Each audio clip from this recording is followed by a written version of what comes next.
Hey guys, Sith Lord here, and this is my spoiler review for Star Wars Episode 8, The Last Jedi. And let me just say, first off, this film is about taking chances and about taking risk.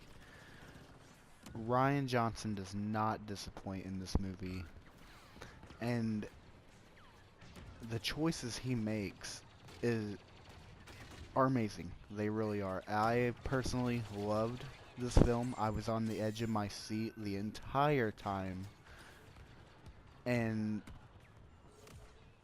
I honestly cannot wait to see the new trilogy.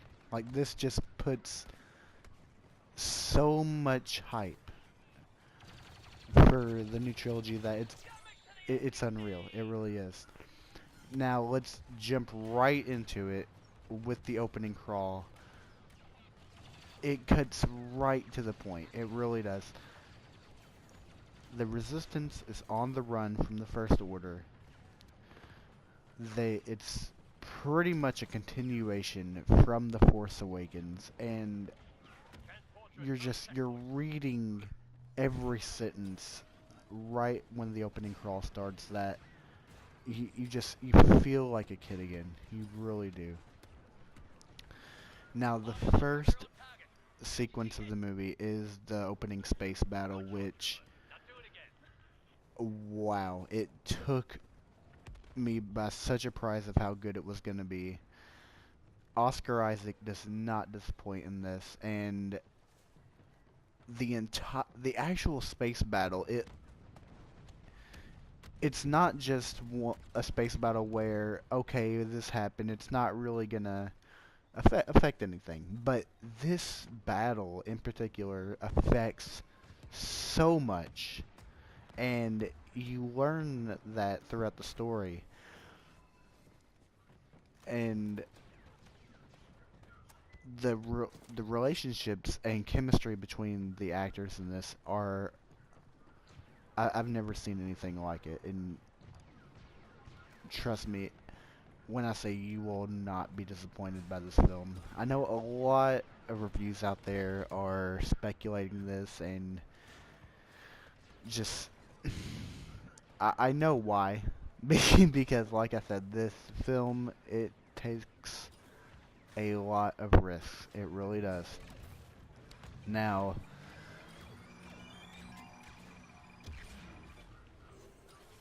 Poe actually disobeys Leia because, and like I said, I'm not going to spoil everything for this because I honestly don't have that long on my videos because they are only an hour long, and I could go on for days with this film. I really could. It is that good and that expansive. It's 2.5 hours long, but it honestly, I could have gone for a lot longer, which it came out today that Rian Johnson had a 3-hour cut for this film originally, which, yeah, that. Anyways, back to the movie.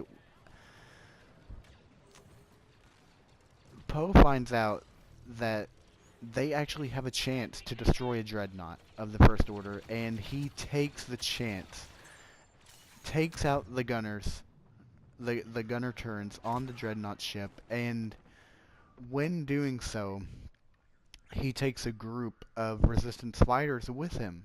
Now, this was the mistake he actually made, was disobeying Leia, but at the same time, he did help the resistance in a way because he did take out a major threat to the resistance at the time, which was one of the major dreadnoughts. Now, what happens next is by far one of the not, it is a sad moment, but it's not necessarily one of the saddest moments. It is pretty emotional though. Rose's sister, who we find out is Rose's sister later on, Paige, she gives her life for the Resistance in this film, and she's one of the bombers that Poe takes on his group run, and the bombing switch actually ends up above her when she falls, and she ends up kicking as hard as she can, and it ends up falling. She grabs it as soon as we think she missed, and she ends up giving her life. And it is one of the most heroic acts that I have seen in Star Wars in a long time. Not ever, but in a long time. But this act actually caused Poe to be demoted by General Leia, which is understandable, but at the same time, he did it for a reason. He didn't just get a group together and just go out bombing for no reason. Now, when he's demoted, this is when he involves Finn and Rose, and that's when their story actually begins to unfold.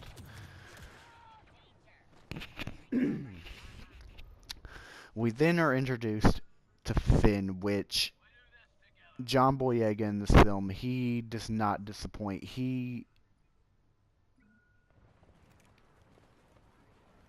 has such a good chemistry with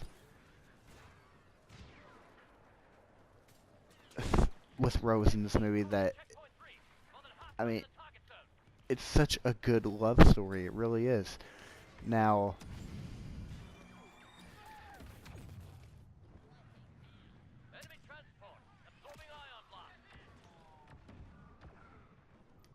the story with Finn and Rose doesn't actually take, well, the major part of their story doesn't take place until probably about the middle of the film.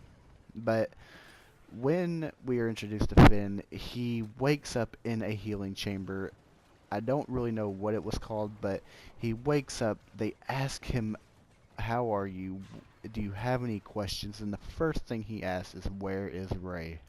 Which, of course, we all expected that, and I personally loved it. It fit so well.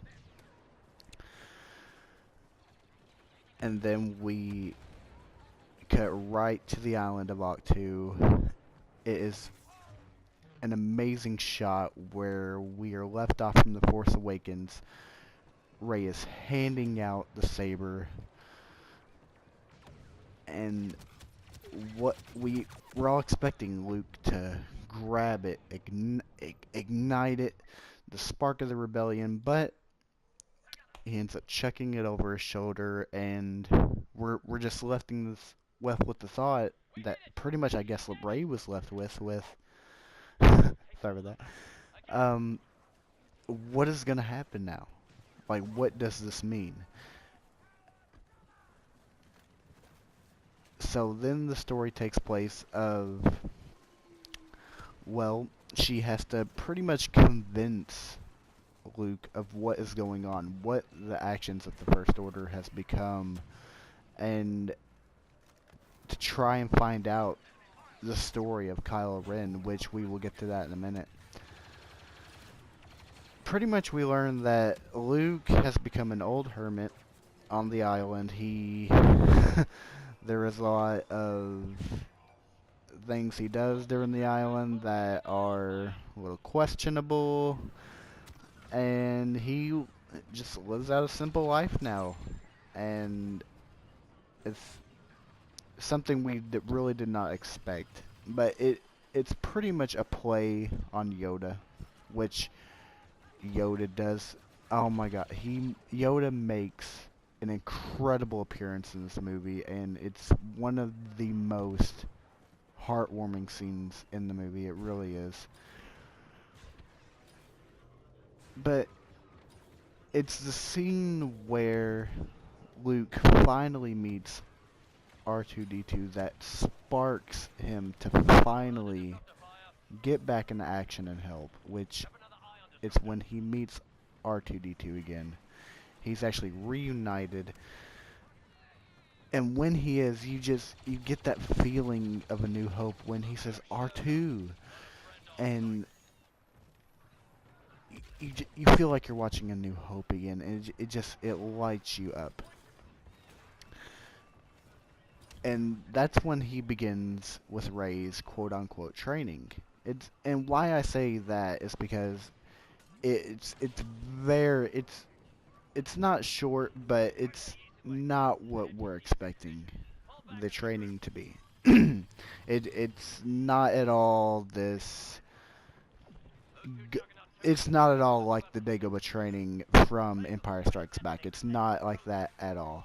Now, is it good? Yes, absolutely. Is it what we expected and what we wanted? Maybe not. But does it take away from it being done very well? No, not at all. It's amazing. Now, I'm sorry about that. I keep saying that a lot. Let's go ahead and talk about Kylo Ren in this. Adam Driver has become one of my favorite actors, if not my favorite actor, because his emotions in this make you realize why they chose him to be the grandson of Anakin Skywalker. Because Hayden Christensen, wow, Hayden Christensen gave such a great performance. I mean, I grew up with the prequels, and I for one thought he gave the best performance. And when you see Kylo Ren in this, you're gonna think, oh my God, this is amazing. We're introduced to Kylo in this with him being reprimanded by Snoke, just being embarrassed and put down. And I will get to Snoke later on, but when we're introduced, Kylo goes into the throne room, and the first thing Snoke immediately does is make him take off the ridiculous mask. And you're thinking, well, I thought in the whole beginning you wanted me to look like this. And it turns out that it was all Kylo's doing. He was trying to mimic Vader in a sort of way. But at that is the moment I thought Kylo has become Kylo. He's not trying to be Vader anymore. He's done with the mask. He smashes it and even says, "Let the past die." Now,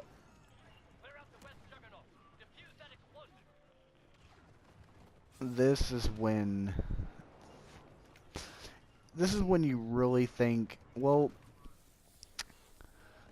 what's gonna happen now? So Kylo gets, I think it's 2 or 3 of his TIE fighter, goes into the space battle, which is the same space battle with Poe at the time. And this is when I say Rian Johnson takes one of the most risks, because we see Leia use the Force for the first time in a Star Wars movie, because we know that it's been hinted at in the books that she can use the Force, but we actually see it in this movie. And it, for a lot of people, it was a shock, and the way they did it, I honestly think it could have been done better. It could have been shot better, but I honestly loved it. I fell in love with the way they made her actually use it. Okay, let me just get to how she actually does it. Kylo is with his TIE fighters. They're coming in, and they know where the head of the ship where Leia is. They're targeting on Kylo has the chance, but does not but does not push the trigger, and his TIE fighters do. Like, both of them come in, and yeah, it is too.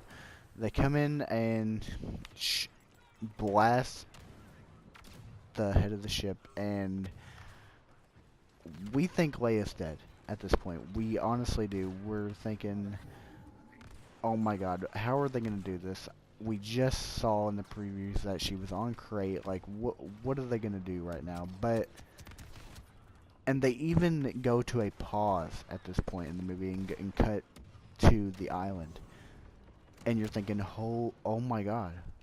But they then cut back to the wreckage, and there she is in the dead of space, wrapped in a force field, using the force to help her stay alive. And she guides herself back to the ship.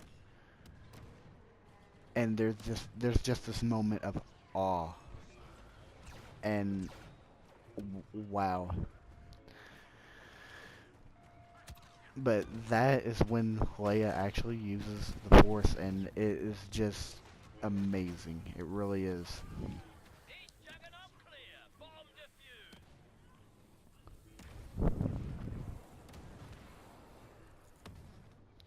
Now, let me also talk about this. And this is one part of the movie I actually did not mind. But I know a lot of people, it might have not have stuck, kind of like The Force Awakens, but this was actually better. And this was the humor. The humor in this, it actually stuck for me.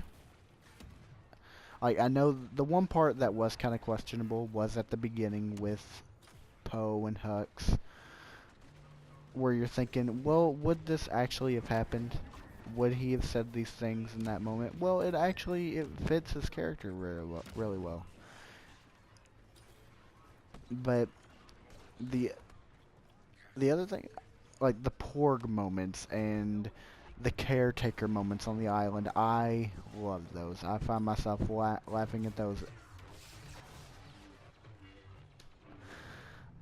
And the score for this movie, the music was, oh my god, you fall in love, and their choices that they chose. There's music from the prequels, there's some from the original trilogy, and of course there's some that is brand new that you fall in love with. And like I said, I'm not going to spoil all of this because I do want you all to experience the movie for yourselves, have that experience I did.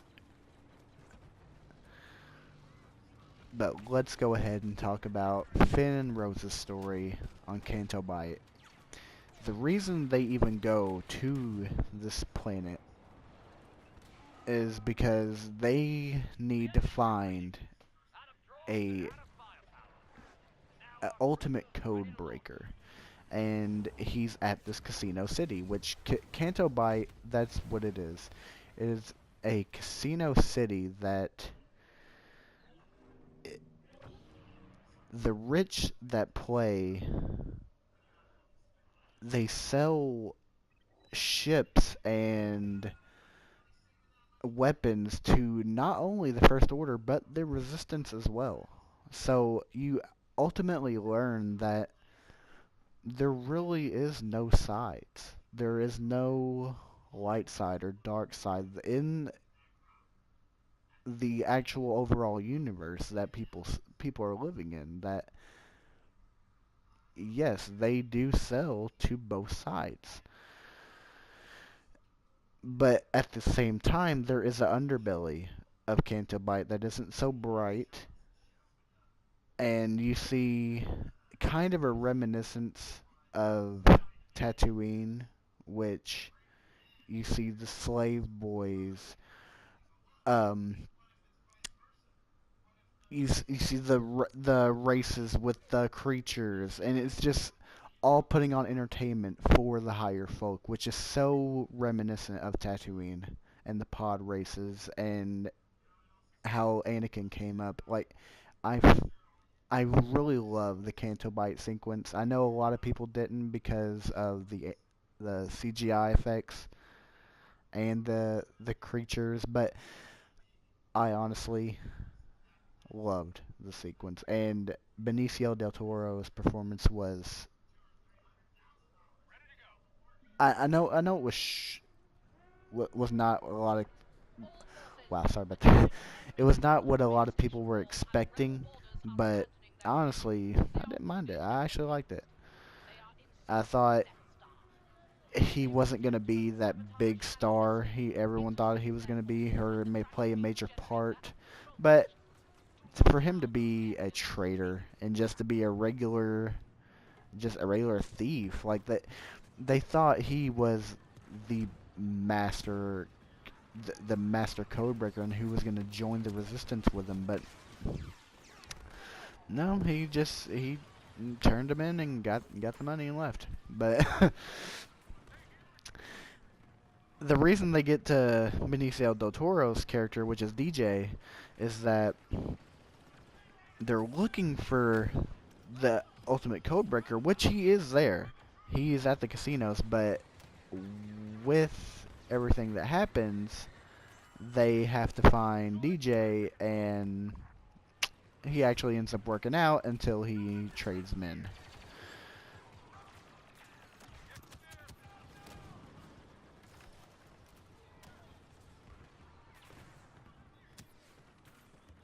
Now, Canto Bite actually has a lot to do with the ending, and I will talk about that at, like I said, the end. But Finn and Rose's relationship in this is amazing, especially during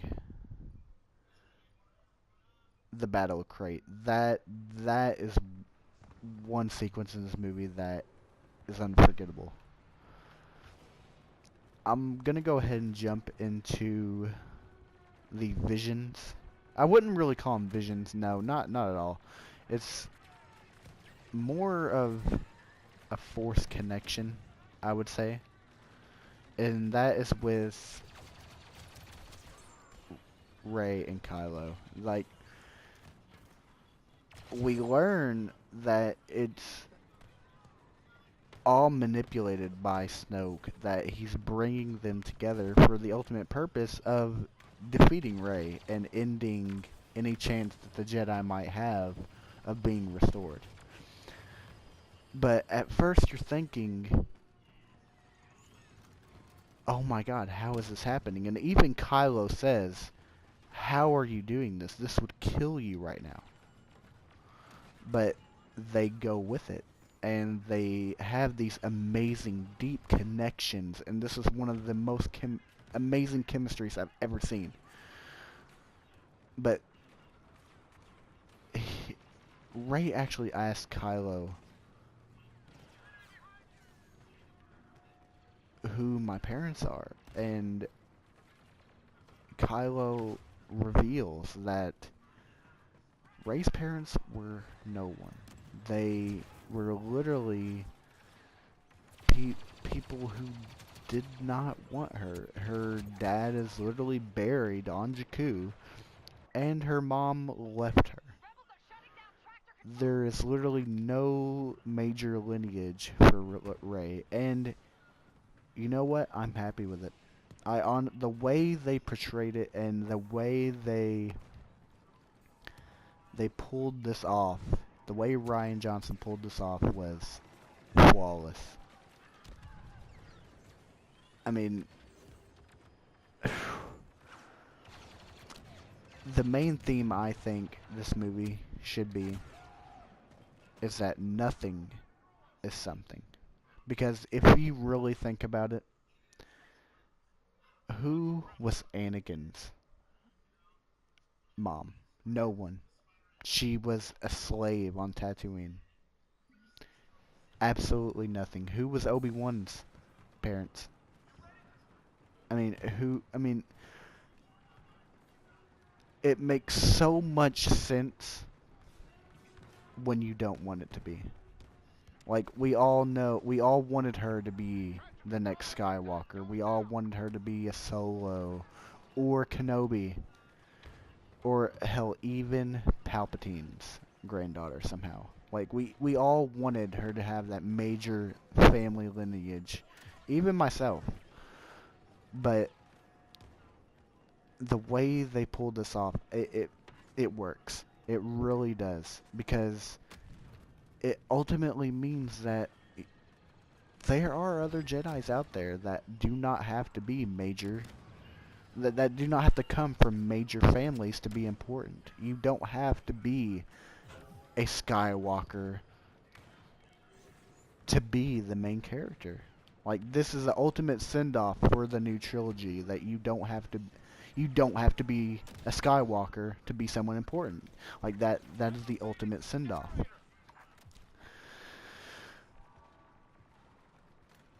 And that is when I want to move into Snoke and Snoke's fate, which a lot of people are upset because of this. A lot of people, and I'm not gonna lie about that. Many people thought that Snoke was gonna be this major villain throughout the whole series, and even continuing on. Even myself. But turns out it's the same thing, going back to Rey, going back to Anakin, that you don't have to be anybody, and some people are nothing.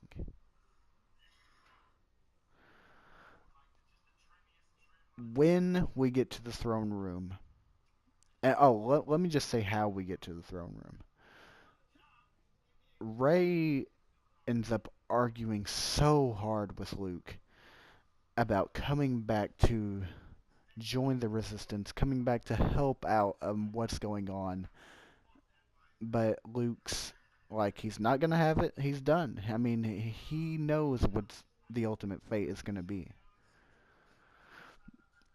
But she tries one more time, handing him the lightsaber. He does not take it, so she leaves and goes to find Kylo. Which, when she ends up there at his ship in the pod, he comes with her with the two guards, or not with guards, with his two First Order troopers. They put the cuffs on her and they are up the elevator. And when this scene happens, it's so reminiscent of Return of the Jedi that you just, oh, it's awesome.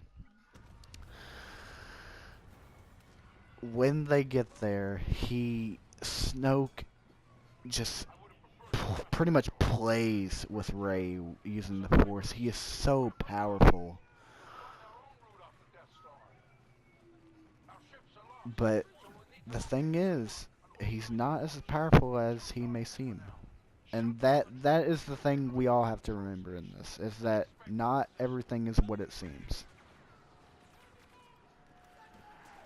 And not everything is going to turn out the way you... Luke said it the best. It's not going to turn out the way you think. Like, he said it best in this movie, honestly. Now, when they enter the throne room, like I said, he is just torturing Rey, and he gives Kylo the command to take her out and destroy your one true enemy. And in this moment, you're thinking, well, Kylo and Rey have had this deep bond and deep connection relationship, and all Snoke has done, yes, he has given him immense power in the First Order and given him entitlement, but he has not given him any power. That is all Kylo. That is all his ability. And in that moment, you're thinking, well, kill your enemy. Well, the enemy is you. The enemy is Snoke. And what does Kylo do? He manipulates the Force to turn the blue lightsaber on Snoke's throne and it cuts Snoke in half. It's just an amazing scene, and the theater was completely silenced on that moment and just erupted into applaud. It was an unforgettable moment that, oh, and when he is cut in half, it goes to a full shot of the room, and all the Praetorian guards rush on Kylo and Rey, and that starts the scene of the most epic fight scene in a Star Wars movie I've ever seen. Kylo and Rey are some of the best fighters in this I've, oh, like I said, ever seen, because Kylo is so reminiscent of Anakin in the way he fights and his own style in this. I'm not going to give away the fight scene. I cannot do that to you guys, but they end up taking out every guard, and the way they do it is flawless. But while you're doing it, you're thinking, well, what's going to happen now? Because they just killed off the main villain of The Force Awakens and was going to be this. But then you come to realize that, well, wait a minute. Maybe Kylo's intentions were not the same as Rey's. Maybe Kylo wanted Snoke gone, and that was his true enemy in this. Kylo wants to rule the universe, and he doesn't want it to be the Sith. He even says that. He doesn't want the Sith. He doesn't want the Jedi. He wants to make it a new order. But Rey does not want that. She wants it to be the Resistance, and what happens next is truly one of the best Star Wars moments. They have a force pull on Luke's saber, and when this happens, you're thinking, oh my god, what's gonna happen now? It explodes, and you're just thinking, oh my god, well, Rey doesn't have a saber anymore. What's Rey gonna do in Episode 9? Which I will get to that in a minute. But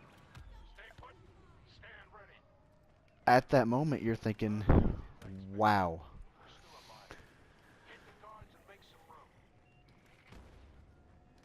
Now I'm gonna go ahead and talk about Finn and Phasma. That, man, this was one of the parts of the movie that I actually was a little disappointed in, I will admit, because I wanted Phasma to have such a bigger role. Such a bigger role, and reading her book, if you read her book, you're gonna feel disappointed. I mean, even more so, because in her book she has such a deep and compelling story that they just cut her so short in this. But okay, let me just go ahead and talk about how the fight happens. Admiral Holdo, which, if you haven't read the new Leia book, is Princess Leia's oldest friend from her childhood. She's actually her childhood friend. And she ends up giving her life to destroy one of the parts of Supreme Leader Snoke's ship. Like, she hits light speed and goes right into it, making a suicide run right into this ship, and it was just a silent scene. It really was. But that is when it goes to the wreckage, and there we see Finn and Phasma lock up, and At first, yeah, we get the scene from the previews with them doing the matchup together with the staff and his other staff, but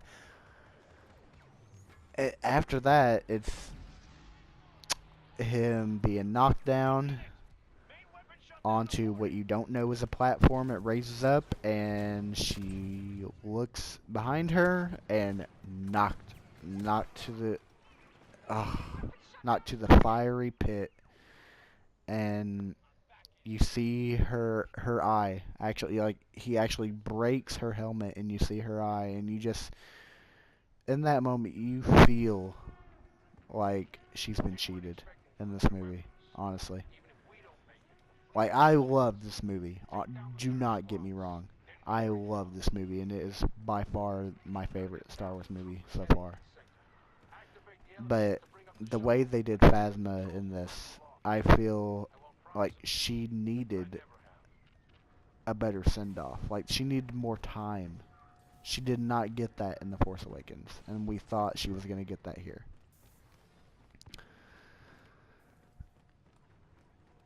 Then it gets to the Battle of Crate, which that scene is one of the most memorable scenes in Star Wars, that for so many reasons.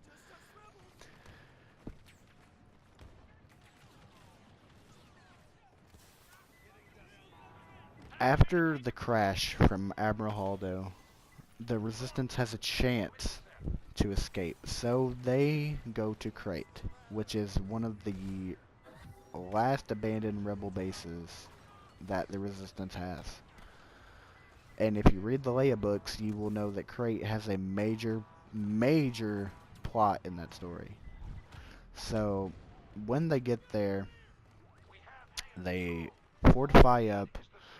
You see the amazing crystal foxes, and there the First Order comes, and the M6 guerrilla walkers, they are just terrifying to see.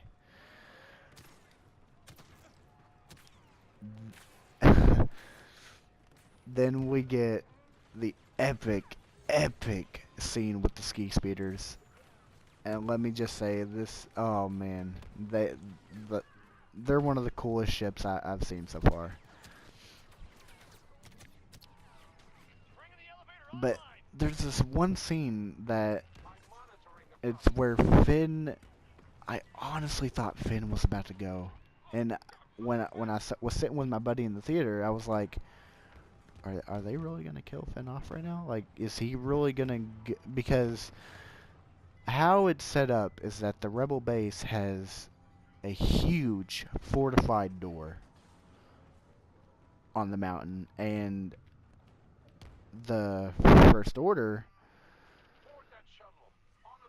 has a pretty much a cannon that will destroy anything, pretty much a callback to the Death Star, but it's just a weapon that can be mounted on the ground and can destroy anything. Now, oh wow, when they turn the weapon on and it's about to blast, Finn tries to do this heroic run toward the cannon, and out of nowhere, Rose saves him. Like, you at that moment you think Finn's gonna be gone. He's not gonna make it to 9, but Rose ultimately saves him and gives the line that we don't need to kill the things we hate, we need to save the things we love in order to win. And that was a perfect way to end that scene. That is when we finally get what we came here to see, was that Luke has come to Crate. And when he steps out, you're thinking, well, wait a minute. his hair just changed. He was just all just scraggly, and his beard was all rugged, but he, it, I mean, his beard was dark when he came out on the crate. I mean, he looked so young, and Kylo says when he first sees him, fire everything you have at that man. And it gave me chills when he said that. And when they fire everything. The M6s just release all fire onto Luke, and you're thinking when that happens, well, is Luke gonna actually deflect the shots? Is he gonna pull a Legends and just move all the walkers and just destroy them? When the firing stops, Luke walks out from the smoke, gives a quick wipe of his shoulder, and Kylo goes down to meet him. That is when the ultimate battle begins. When Kylo faces Luke, he gives not everything, because I feel that we have yet to see Kylo's full potential, like full unraged potential. But he does give Luke a hell of a battle, and this scene is so great because Luke is not even there. Like that. This is one of the biggest mind tricks in a Star Wars movie, and biggest use of the Force that we've ever seen. Luke is on Octu using the mind trick that Snoke uses on Kylo and Rey. He projected himself onto Crate to face off and give the Resistance time to escape. That was his plan, and it worked. It ultimately worked. When Kylo realizes it is when Kylo says he's had or he didn't say it, but he's had enough. He goes in for the ultimate kill, going to strike Luke down, and when he does, he goes right through him. And you just see this look of shock on Kylo's face that what is going on. So he takes his saber and puts it right through Luke's chest. Nothing happens. Goes right through him. And Luke gives this famous line of, I'll see you around. And you're just thinking, oh my god, just a perfect, and it just cuts back to Octu, and Luke collapses. He gave everything he had to use that ability, and it ultimately justifies the death that he had. Which, yes, Luke does become one with the Force. He most likely will be in Episode 9 just as a major Force ghost, which I'm fine with. I totally get it. It makes so much sense. But he says, "I'll see you around, kid." And he disappears, and Kylo just lets out this hatred scream of no, and the Resistance escapes through the back. Which that is when Rey comes into play in this. She has no saber, but she still has the Force, and she goes to the back of the Rebel base. And there is wreckage, like huge wreckage of rocks, that is blocking the Resistance from getting away, and she moves every bit of it with the Force.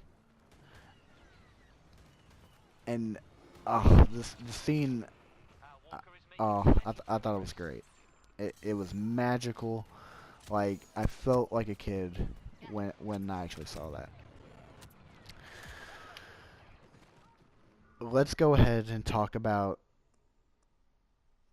the one of the greatest little nods to the original trilogy was that Yoda was in this. Ryan Johnson had the guts to put him back in this. Not only put him in this, but in puppet form, nonetheless. That was just, oh my god, you couldn't put that in the words. That he was back in puppet form. And like I said, when Luke says Master Yoda, you feel like a kid again. Like you feel Luke is back, and he, uh, it's a special moment. It really is. But why Yoda is there? This is actually before Crate. This is what enables him to go to Crate. Like it gives him the push to do something about Crate. Yoda tells him that Rey is the next one. She is the one who will not bring balance, but lead the next charge. Like, lead this. And they end up burning the old temples. They end up thinking they burned the books, but Rey actually took the books. Let me go ahead and talk about the very last of this, which, like I said, I'm not going to spoil everything for you guys. There's still much left to see. I left a lot out. Not much, but I did leave a lot out. Is Broom Kid on Canto Bight. That is the last scene I want to talk about, and pretty much the future of Episode 9. We cut to a shot of I think it's 3 or 4 kids in a room in Canto Bight, and they're actually playing with a raggedy figure that they made of Luke. And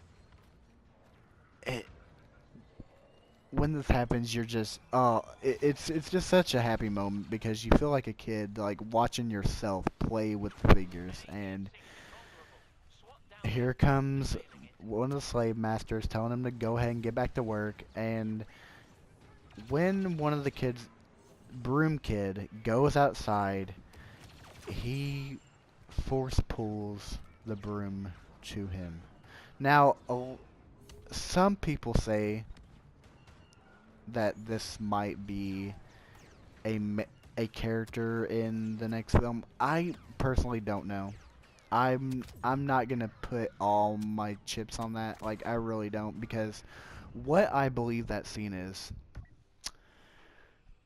a nod to that the rebellion is born again. That is what that scene indicates for me, and to a lot of other people that I've saw. That scene is that, yes, there is other Jedi younglings out there. There is other kids with Force potential. And that the rebellion has begun. The call has been answered. And we will get that next generation of Jedi. That's what that scene indicated to me. And the future of Episode 9, and this is where I'm going to close out, where I think the Episode 9 is going to go. In my opinion, I think Kylo will get an apprentice. He wanted it to be Rey. He wanted it to be Rey so bad. And maybe not even... I really don't even know if he would have considered her an apprentice. Maybe just as a partner. But of course it would have been an apprentice, but I think that's where this is going to go. He will get a new apprentice. We will see new characters. And I think Rey will be the next. Well, she already is the huge hero of this. But since Luke has passed and now is with the Force, I really do think that she will lead the next charge. And maybe, I really don't know if she will have an apprentice. Maybe it'll even be Broom Kid. But I think that she is going to be the one to lead the charge, lead the resistance, and ultimately have the fight with Kylo at the end. I think that is where all of this has been leading to ever since Force Awakens, the fight with Kylo and Rey. That is why they killed off Supreme Leader Snoke, and why all of this makes sense. Why this film makes sense. You will learn that a lot of the questions that we have will be answered. Like, I cannot praise this film enough and praise Rian Johnson because he took so much risk in making this. But let me go ahead and say that this has been my spoiler review of The Last Jedi. I still left some things out. And I do hope you all enjoy. And have a great day.